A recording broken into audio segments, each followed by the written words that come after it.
Doctor Babasaheb Ambedkar यांच्या 69व्या महापरिनिर्वाण दिनानिमित्त नागपूरच्या दीक्षाभूमीवरही भीम अनुयायी दाखल होत आहेत। या ठिकाणी बाबासाहेबांना अभिवादन करण्यासाठी अलोट गर्दी झाल्याचं चित्र पाहायला मिळतंय। बाबासाहेब आंबेडकर यांच्या अनुयायांसाठी मुंबई येथील चैत्यभूमीप्रमाणेच नागपुरातील दीक्षाभूमीचंही महत्त्व फार मोठं आहे। बाबासाहेबांनी नागपूरच्या दीक्षाभूमीवरच बौद्ध धर्माची दीक्षा स्वीकारलेली होती, त्यामुळे ज्या अनुयायांना मुंबईला जाणं शक्य होत नाही असे अनुयायी दीक्षाभूमीवर जाऊन बाबासाहेबांच्या स्मृतीस अभिवादन करतात।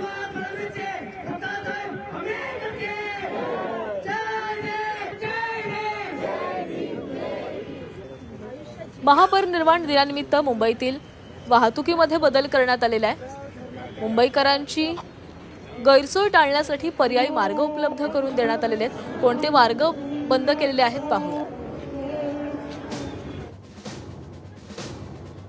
दादरमधील वीर सावरकर मार्ग रानडे रोड बंद करण्यात आलेला आहे। एसके बोले रोड ज्ञानेश्वर मंदिर मार्गही बंद आहे।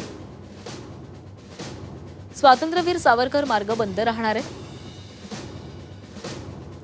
सिद्धिविनायक मंदिर जंक्शनचा मार्गही बंद असेल। इंदुजा हॉस्पिटल पर्यंत मार्ग बंद ठेवला जाईल।